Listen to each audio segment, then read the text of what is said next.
Hi there, guys. Welcome to another episode of Experts Speak English. And today it's all about artificial intelligence, the communication behind a successful and strategic implementation. So get ready for an interview with Sarah Cornett. She's an AI consultant based in the US.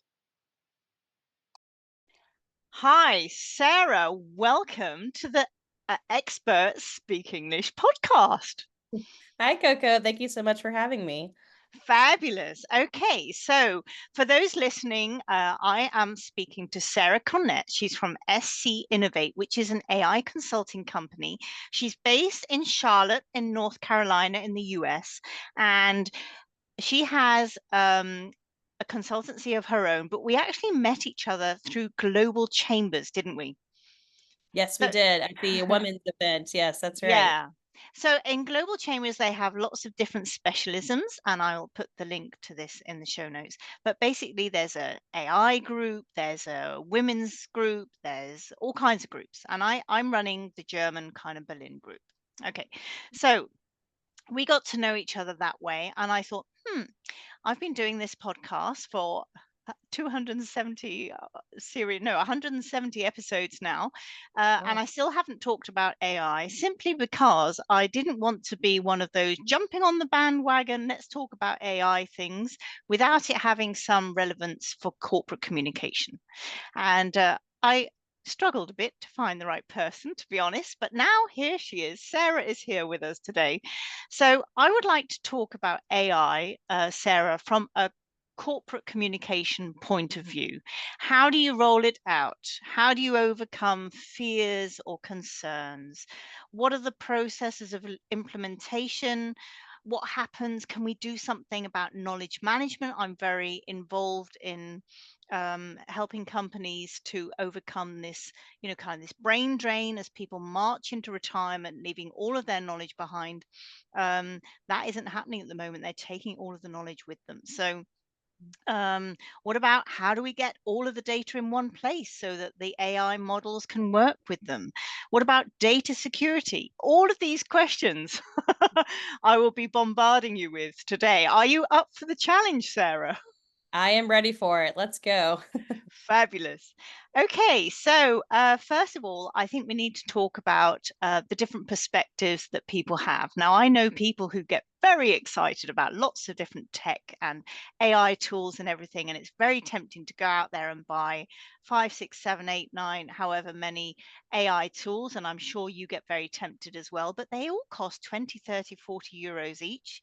So it's a big investment, whether you're paying privately as we are, through our businesses or through a big company. It's a cost thing, but it's also a tech stack problem, right? If you've got too many tools, you don't really know what does what. So that's one side of the spectrum, if you like. And then on the other hand, that would be the AI junkies, I would call them. And then on the other side, I guess you've got these technophobes who are like, oh, AI, that's so freaky, and kind of really paranoid. So tell me a bit about the different perspectives that you've had to deal with in your role as an AI consultant.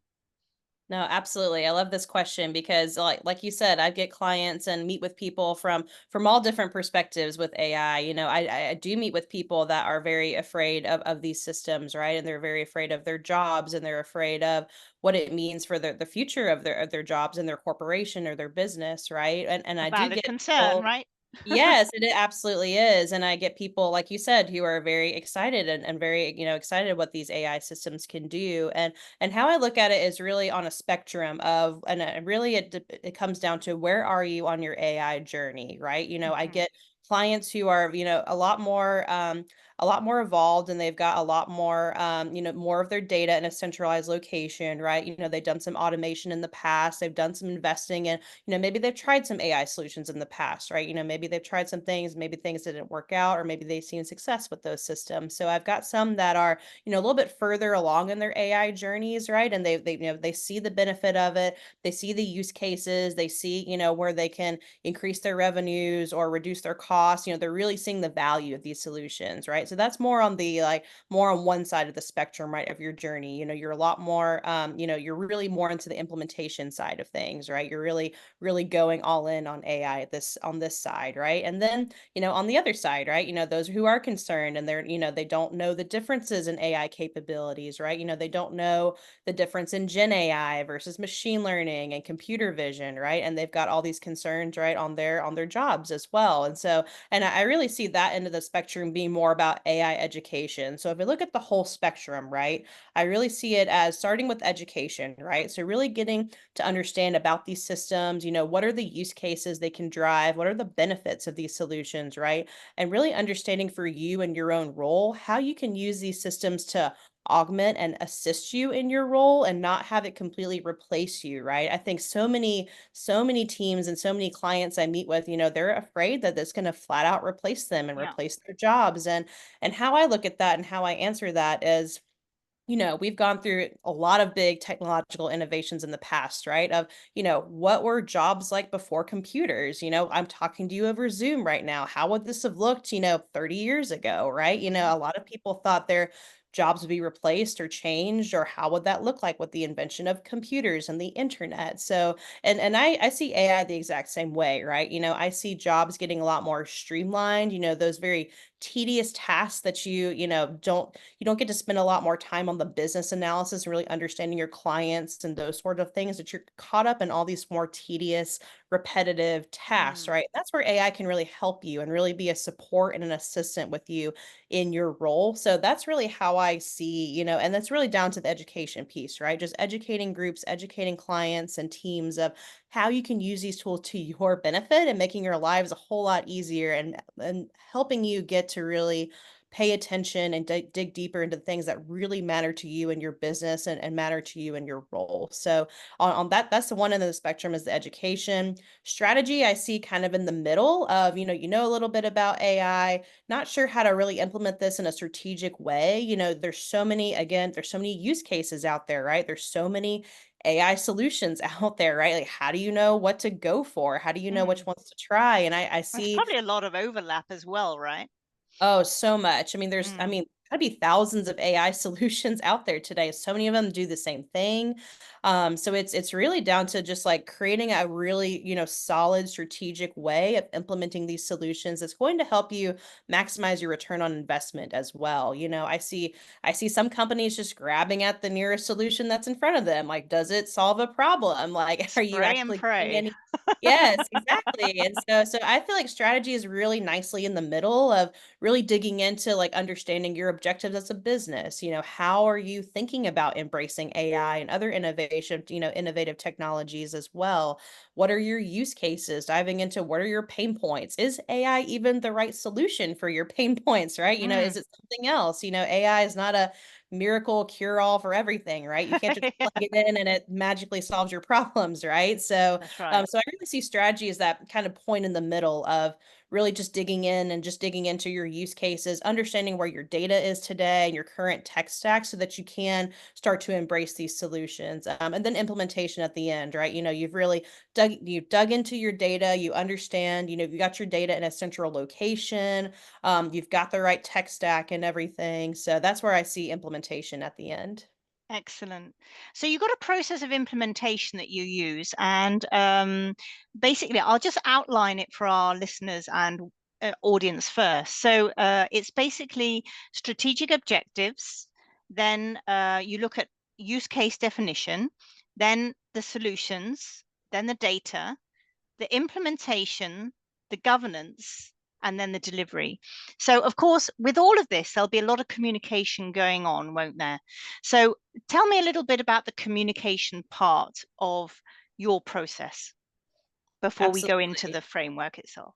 Definitely. So, I mean, communication is key throughout this entire process, right? I mean, AI is such a massive, if this is a massive change within an organization, right? And you do get those groups who are afraid and who are a little skeptical about these solutions, right? So it really has to start with your leadership, right? Starting with, that's why I start with strategic objectives at the beginning of this framework, to really getting the C level, everyone on the same page and saying like, okay, we're embracing these solutions, we're going to make this happen, and really, make way ways for this to happen. I've seen in the past other organizations with their AI program starting from a technology team and trying to drive progress from the technology team outward, and that gets a little stuck, right? Because it gets a little stuck with, communicating over the entire organization's, benefits and, really tying into the objectives as a business. So I think you've really got to start with the C level and having that push down to employees, right? Pushing down to your directors and your managers, right? So getting everyone on the same page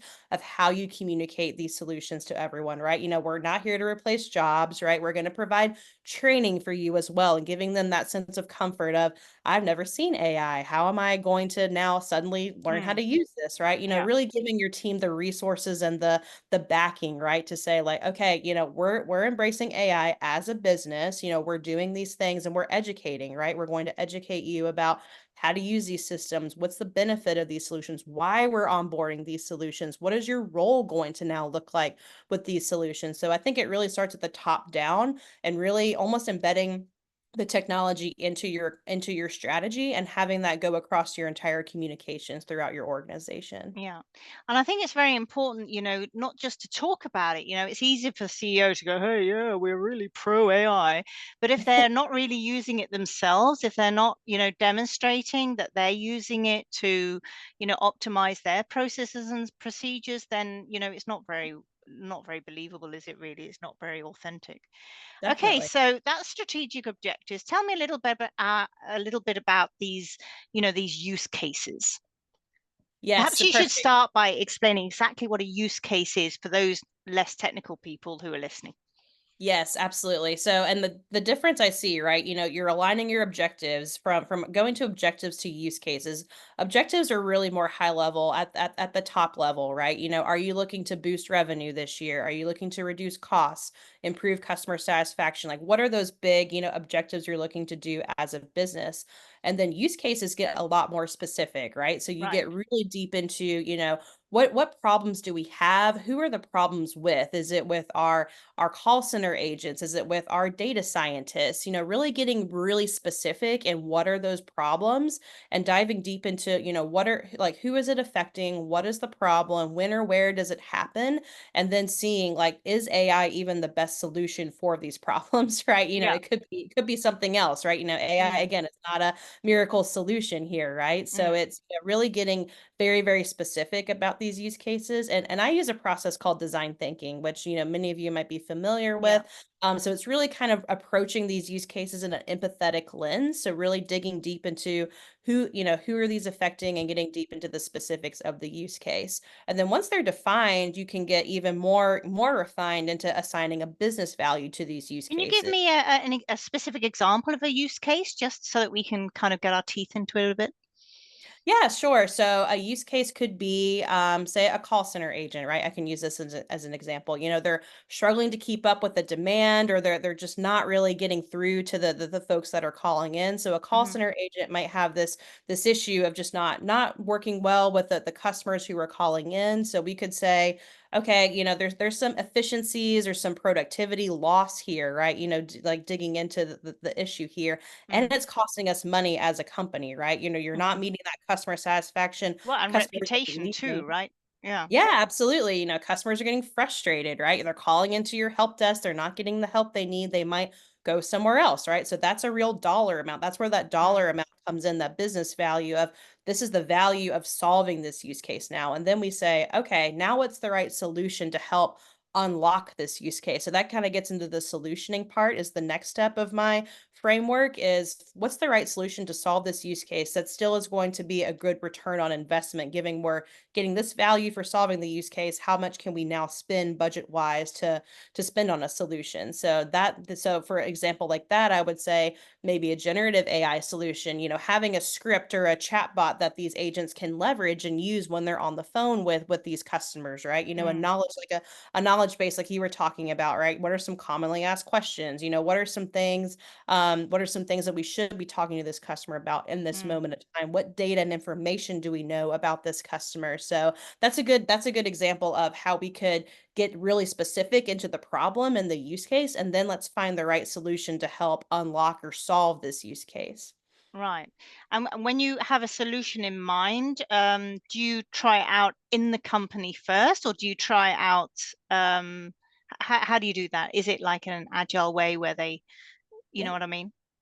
Yeah, very good question. Yeah, I like to start as small as possible with these solutions because if you try to go too big too fast with some of these solutions, you're going to run into some problems. So with any AI solution, I recommend doing a proof of concept. Let's keep the scope very, very, very small. Maybe we start with one agent with one problem we're trying to solve, Right. one typical Hmm. thing call centers are calling in for, right? And we have that solution just solve for that one problem right now, because that allows you in an agile framework to continuously improve and continuously learn. And the thing about AI solutions that's commonly misunderstood, AI doesn't always equal automation. Like automation is, you do A, B, C, D, E, F, G in this order every time. What AI does is continuously learning from your Mm, interactions. So yeah. say like, okay, we had this interaction with someone who called in the call center. This is the message that we gave to that customer. Was it a positive? Was it a negative? So we can learn from that and say, okay, like this is a good result, right? So we're able to continuously improve, continuously monitor, because we're getting that real-time feedback and able to expand and improve our models over time. So yes, with any implementation, with any solution, I recommend starting as small as possible so you can continuously iterate. Okay, and what about the data then? Because obviously all of this data has to be in one place. And I think most people listening have been in organizations where, some of the information is here and some of the information is there. There's information in chats, there's information in emails, there's information in drives, there's information on people's computers, there's information. Sometimes people are really old-fashioned and they have it on old-fashioned index cards or something like this. So how do you get all of that information into one place? Because I would have thought that that was a huge headache. And I would have thought that that could be a real stumbling block to actually get started with AI. Because, if you don't have all of the information in one place, it's not going to work. So, yeah, how do you Definitely, deal with yes. that? Yeah, absolutely. I mean, it is an absolute headache coming from a corporate background myself. Like the data is always the most challenging part, right? You could have the top of the line, best in class AI model, but if your data is, it's not organized well, it's got some bias information in there, right? It's not reliable information, you're going to get an incorrect, a biased result, right? You're not going to get a good Or result if out your of data date, is a maybe? mess. Yes, yeah, exactly. And it really depends again on the use case, right? So take our call center use case, for example, right? We've got our solution. Like, what is the data we need for that solution, like for that AI solution to get those interactions, as we need to be for customers. And something like that, like for big customer interaction information and like the more customer facing data, I mean, you really need to get into like more of a CDP, a customer data platform. So that pulls in all of your information, right? Historical information, Hmm.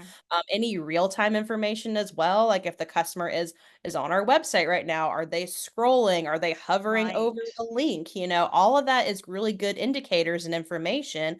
And taking that call center agent example, right? Like say you've got someone who calls in and we have an indicator that they're locked out of their account. That gives Hmm. us a good indication. We could say, hey, Coco, I see you're locked out of your account. Can I help you with that? Like, how great of Hmm. an interaction would that be instead Mm. of hey, what's your problem? Kind of Yeah. a thing. You're like, So oh, like here that I go again. here we go again, right? So like having that information in one place just gives you such more rich customer interactions because you Yeah. know exactly, what's going on. Like if you try to talk to a customer who's locked out of their account, and you try to like upsell them on a product, like that's not going to be a great interaction for them, right? So like that just gives you like just so much more insight and so much more information and just really improves your overall customer communications. Yeah. That's definitely a challenge is the data. So, as long as if you're not ready for AI yet, I mean, just spending time with your data and getting that into a Yeah. nice or organized fashion. And also I'll mention on data is the privacy piece, right? You've got to make sure that those things are secured and locked down and you're not sharing any information with your AI that you don't need to. Oh, Like yeah. I'm be very, very careful about that, Yeah. right? With like so many groups are using chat gpt now, if you put any information into chat gpt, anyone can look that up. I mean, it's being used Right. to train It's fair those game, right? What models. if you put in? accessible for anyone, you know? Exactly. So be very, very careful with your data that like what you're sharing with these models, right? Are these models using this information to train their models, to Mm, help it to be, more, more productive or whatever that is. So I would say be very, very careful in the data privacy of what information you're sharing with these yeah. systems. And I think there is a place, isn't there, in every implementation, in every onboarding program, really they should be focusing on telling the newbies, where do I save my data? Which format should it be in? And so on and so forth. I think that's something that people kind of often have to work out for themselves. And that creates actually quite a lot of chaos, doesn't it? Yes, definitely. Yes, if you're sharing information, you don't really know what the data is, or you're Mm, just, kind of like carelessly sharing information over email, and like maybe that group doesn't need to see that information, right? hmm We had such really tight, secure, controls over who has access to our databases, right? Who has access to this information because, you might be a data steward and you might really know that information really well, exactly what's going on. If that gets into, even just someone else in your company, right? Someone else could see that and they're interpreting it and they're making all these, ideas and having all this, Assumptions and assumptions about that data, but they don't know it as well, I guess, as you mm. as expert and the real sort of data steward. And Yeah, you you do need some context around this, don't you, sometimes? So, yes, between sure. the data stage, I mean, I guess the first four stages we've had strategic objectives, the case definition, the solutioning, the data, all of this is very much behind the scenes. So, anyone working for a company doesn't necessarily know that something is going on at this point. But between data and actual implementation, there's going to have to be some kind of communication with with the teams, telling them what is coming, why are we using AI? What's in it for you?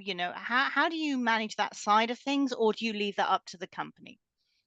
Yeah, no, it's a great point. I mean, I think everyone involved in the implementation like almost has to be that steward, or you're almost selling that AI initiative within the company, right? You really are, being that champion for your AI solution, right? And you're saying, you're speaking to other groups, some groups that might be still hesitant and still not really know about these solutions, right? You're really being that champion of your solution. And but definitely with the between the data and implementation, there's got to be that formal communication of, okay, Mm, this is the project we've got going on.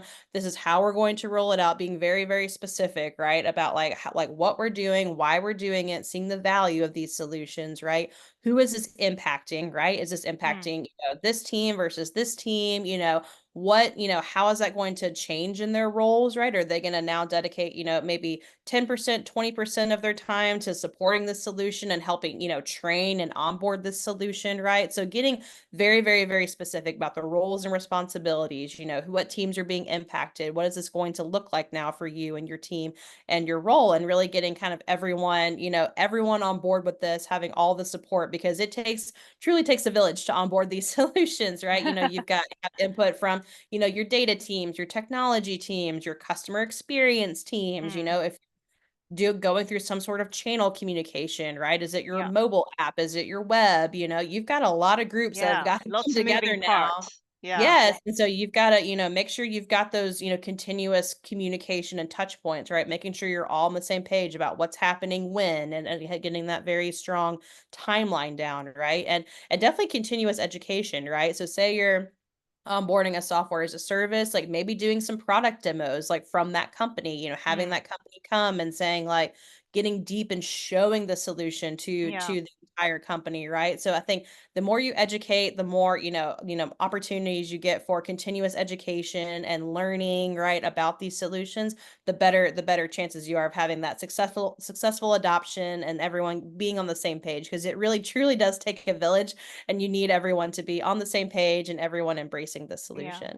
I think at least with AI, the advantage of AI is that you can give them examples and they can say, my God, wow. It's like, I remember when I was rolling out e-learning, I was one of the first people involved with e-learning, and people were like, well, what's e-learning? Like, how am I supposed to learn through a computer? Like, that's just ridiculous, And this Right. was like 20 years ago, right? So, or they had this idea that e-learning was click, click, click, click, click, obviously there's many different types of e-learning. We know that now because, it's more rolled out now. But at that time, people really didn't know what they were dealing with. And there was a lot of um, lot of negative energy coming at e-learning at that Mm, time. And then, of course, there are a few players, as is always the case, a few players that had really lousy stuff, who were mm. selling really cheaply, and who were saturating the market with complete crap, basically.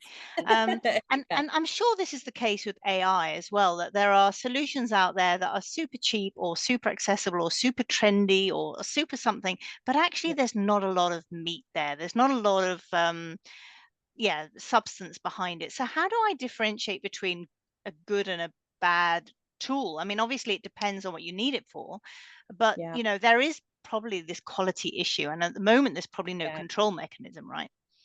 Yeah, I think you just gotta really do your research in that solutioning stage, right? Understanding, getting really deep in what these solutions can do. Have they solved similar problems to what you're looking to use them for in the past, right? Have they done, completed use cases like this in the past, right? Have they worked with companies in your industry before, right? Certainly, financial services, healthcare, some of these others have a lot more complicated regulations, data privacy Hmm. concerns. So you've got to make sure that this solution is robust enough to be able to handle those kinds of regulations, and being able to not only solve your use case but be able to work effectively within your organization. So the more you can do all of your research on these solutions, right, and just making sure does it fit the budget requirements that I have, right, Right. the resource requirements, am I going to have to train my teams in how to use these solutions, and do they offer training for my team, right?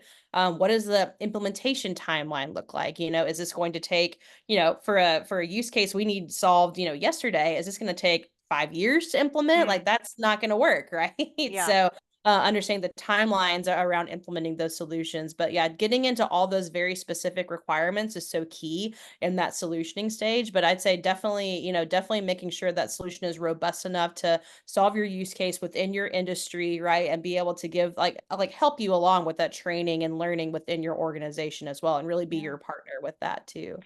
But that brings me on to another question, actually. Like, if I ask an AI consultant like yourself, okay, how long do you think it will take to roll out? You're probably going to say, well, how long is a piece of string? It kind of depends. But once Yeah. once I've got you to commit to a time scale, um, is it fairly realistic to actually hit that time scale, or what can come up in to slow you down? Are they communication issues, or are they different issues?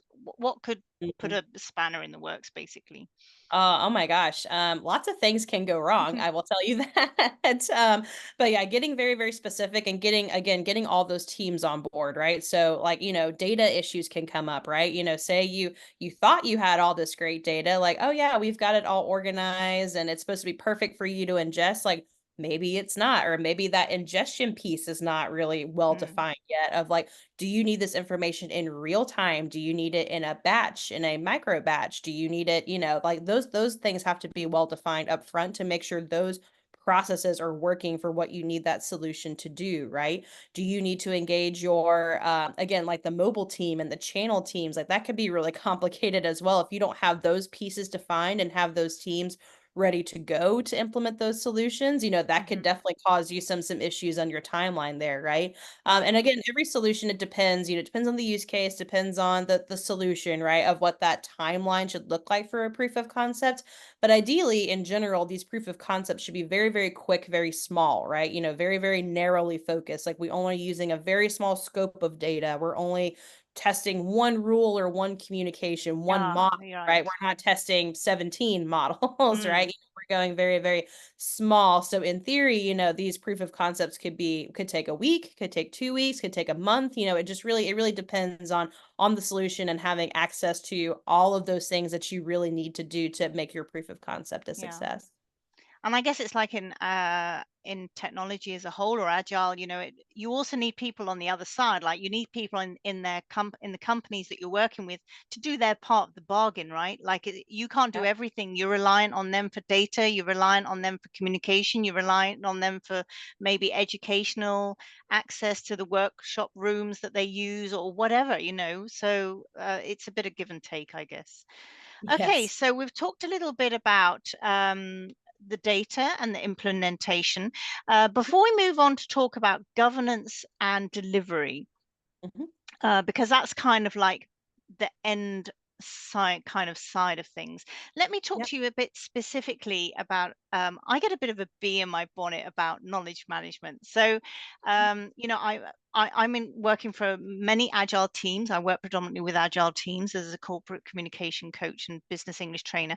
And what I'm noticing is that nearly all of the companies I'm with, they've got brilliant guys and women, of course, who are getting to the age where they're thinking of retiring in the next 3 or 4 years. And yes, they could be asked to stay on as a consultant, but they don't have to stay on as a consultant. And all of that knowledge is still in their head, right? They've had 20 years to get it out of their head, or maybe 30 even, but it's still in there. They still haven't got this information out, and there isn't always an opportunity to do a handover. Sometimes, somebody Mhm. might die, or they go to another company, or they go to a Yeah. company where they have to leave immediately because it's a competitor or whatever. Yeah. Um, so we need to think about knowledge management. I know it's not sexy, but it is. It is. It is the legacy of the company. And Right. is there something that we can do with AI to help? Because that seems to be something that nobody wants to talk about, but the shit is Definitely. going to hit the fan.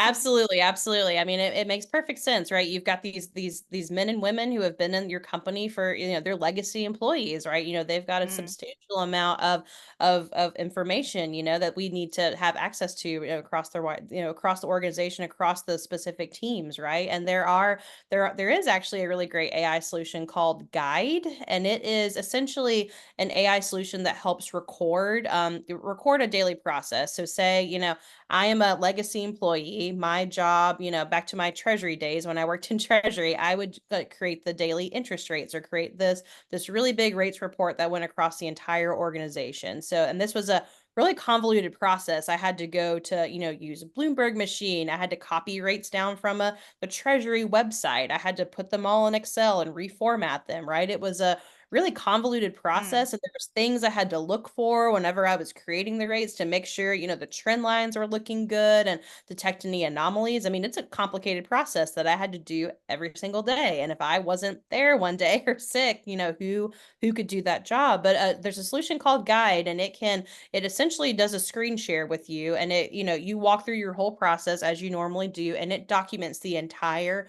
process. If you go to a website, you put in your username and password. If you copy and paste certain things, like, it documents the entire process and puts them in a step-by-step format. So it makes it really easy to understand and transfer information. It's You can easier to also consume too, right? If it's a video than written documentation. Yep, and you can have both. Yeah, it does a video recording and does a step-by-step transcription. So you can say, Right. okay, go to this website, log in with this login, copy and paste this information, plug it into Excel. So it really breaks it down in a very easy to Mm. use format. So like there's definitely tools like that you can leverage to like get some of that knowledge sharing into one place that's really easy for other teams to understand if someone is sick, goes on leaves, or retires, right? You've got that access to that information, and so that's a way you can kind of create that knowledge database of having a place that you can access and have your team have specific access, right? If it's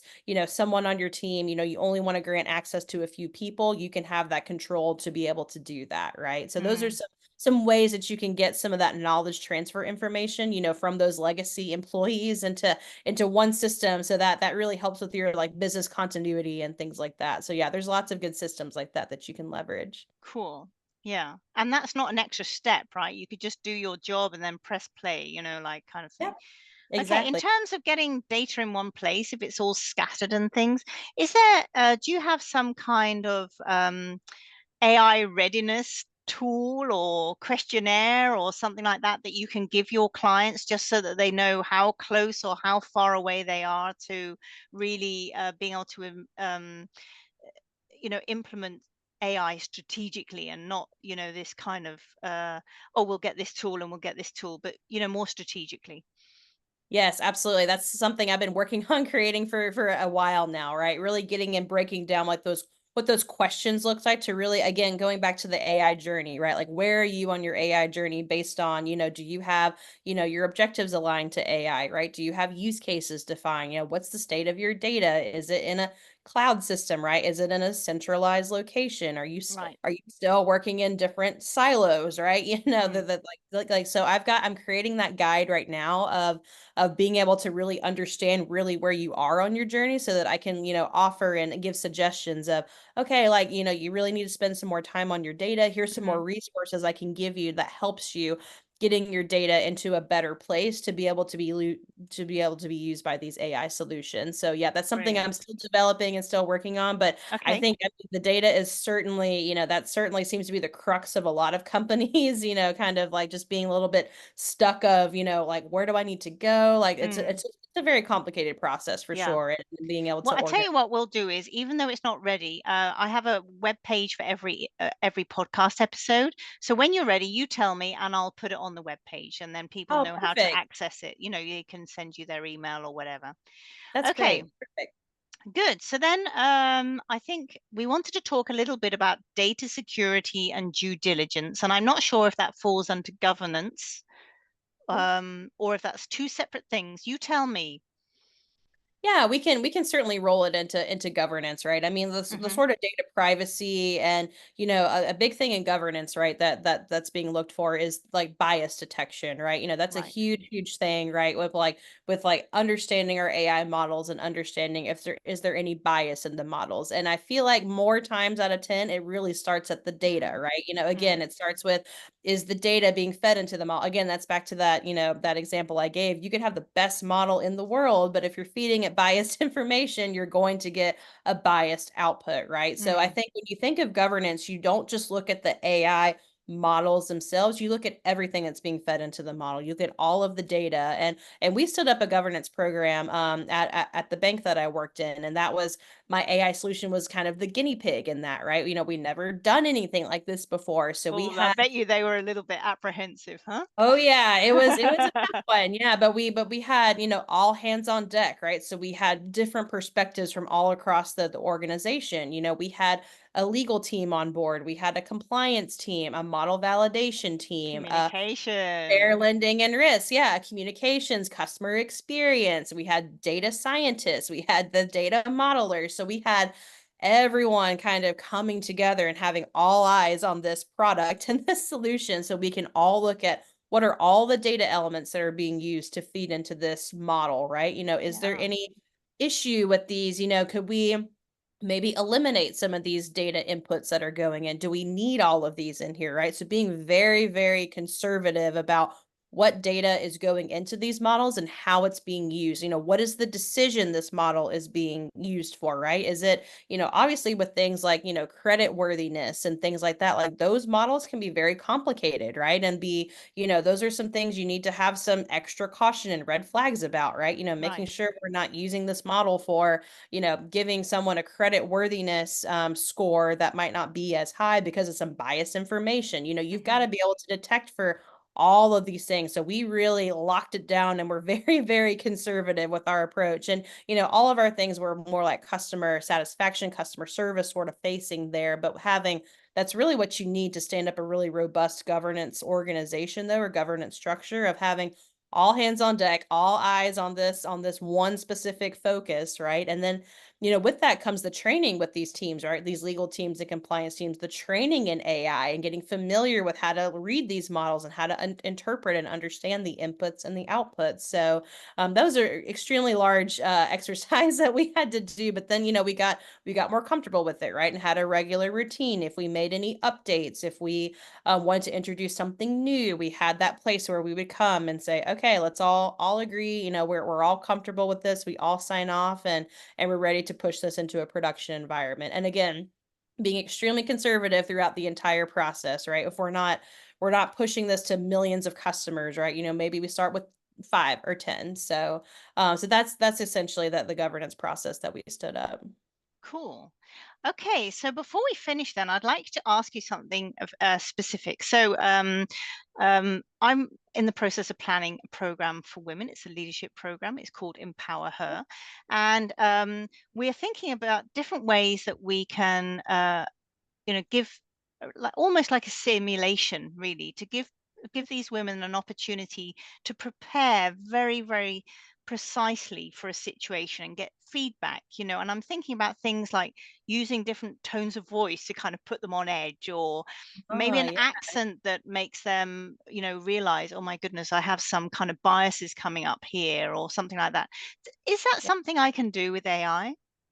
Oh, absolutely. Yes. I think AI in like a simulation environment is a really unique way of using these tools. And there's some great tools. There's one called HeyGen and DID is another one, but you essentially create an AI avatar. So you can have that, be a male or a female across any race. You can change the tone of voice as well. You can have Great. it be, a happy, childlike voice, a very happy, youthful voice, or a news prompter, or, more Yeah. aggressive voice if you wanted to. So that'd be a great way you can use those kind of avatars. You can give it the exact script you want them to read out to. So if you want it to be, Right. and again, in a simulation environment, like a more aggressive tone or Yeah, something exactly. like Yeah. that. Yeah, you Some can definitely some check some that guy out. being a bit of a macho idiot, how do you react to him? Or, Yeah. somebody who's maybe sometimes, for example, when I was working in London, I had this girl and she was great, but she had a really timid voice and nobody really took her seriously. And so, Oh, yeah. if we could have used something like this to help her, to react to people when they really boomed at her, of course, this Yeah, would be great. So, oh, I'll have to definitely. look into that. I might have to get back to you about that. Oh, yeah, those are some great tools for sure. Yeah, great.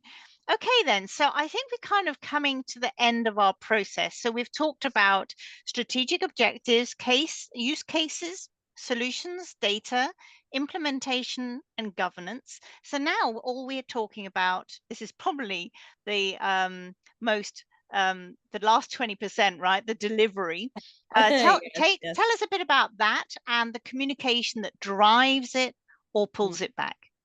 Oh yes, yeah. Delivery is a big moment, right? You've built up all of this momentum into finally going live with your AI solution, right? And you want to again, if we're starting with the proof of concept, starting very, very small, right? So we've built up all this, we've got the data, we've done the implementation, so we're going live now, right? So and again, with the process of going live, making sure you've got all those teams involved, if you're, standing up some data processes in production and all those sorts of things for a successful go live, but then also making sure, the audience that you're testing this out in production with, right? Again, keeping that very, very small. Like, so not, let's not roll this thing out to millions of customers from the beginning, right? That's probably Day not two, a good maybe. thing to do. Let's maybe try internal teams first, right? Maybe just Yeah. select 10 people internally to try this out and make sure it works, right? So that's again, like back to that proof of concept, starting super, super, super small, and then you can start to build on top of that, right? Maybe you make some improvements and roll it out to 20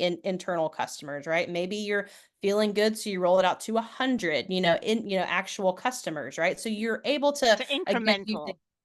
exactly, using agile development, right? Being able to very incrementally build on top of these, because what you're doing and what you're able to learn is that feedback loop, right? So whenever you've got these models in a production environment, you can see how these are really performing in production, right? So you're seeing, how are customers interacting? Are we sending an email? Are they opening the email? Are they clicking on anything? For the our agent conversation, are we getting a good reaction to these, right? So you're able to test these out and grow very, very slowly and very in a very effective manner in a production environment. So you're able to measure, really using your KPIs at the delivery stage, making sure the solution is doing exactly what you set out to do, right? Accomplishing your goals, are we lowering costs, improving efficiency? So you're really able to get that more accurate measure of success in a production environment. And then, from there you can continue to build and continue to fly with these use cases, right? Are we, continue to expand on the one that we've got, but maybe there's another one we can expand onto, right? Maybe we tackle another one. So So it's it's like a that process really of constant experimentation and optimization, then, really. absolutely, yes, Mm. 100%. And yeah, if you look at it as an experiment, right? Again, starting as conservatively as small as possible, and then, we build on top of that experiment. We try again and we build something new. So that's a really great way to get your feet wet and really start to build on top of these solutions so that you're able to see that incremental benefit over time as well. So that's really the delivery stage, is really kind of at the end. And then, once you see some success with that solution, maybe you go back to the beginning and say, what's Hmm. another use case we can look into, right? Maybe that solution we onboarded already can solve for some other ones, right? Right. So those are some ways you can again, deliver your solution successfully in a safe manner that's not causing any harm to customers and anything Mm, like that. We're communicating that across, our entire business. We're getting everyone comfortable with the process as well. So we're able to get those quick wins and being able to work, well internally. We've been through the process before, so we know what to expect as we continue to iterate. But that's the way I've seen the way you can show the most success, the best benefit for implementing solutions. cool. Well, I think that's been a great interview. Thank you so Great. much for your time today. Thank Sarah you. is available on LinkedIn. I'll put a link to her LinkedIn in the show notes and her website and everything. And there will be a full transcript of this podcast. There's also a YouTube version today. Um, so you will be able to watch that, and we will be able to uh, answer any questions that you have on that. Either I can answer any communication issues, or maybe Sarah can answer the AI side of things. We might even jump on a Zoom live or something like that. Yeah, that'd be fun. Absolutely. Yeah. Love to do that. Okay. Right. Well, thank you so much. I look forward to seeing you guys very soon. Until then, have a great week. Be the very best communicator that you can be. You've been listening to Experts Speak English with Corinne Wilhelm and Sarah Cornett. Oh, thank you. Thank you so much. Goodbye. Okay. There's no, oh God, stop. Hit the stop record. Oh, No, I don't know whether it's running. I can't see a red light. it is recording. It Oh, it says is. it's Okay. recording. So there should be a, Oh, yeah. actually, I could leave it on in case there's something else that comes up. I know.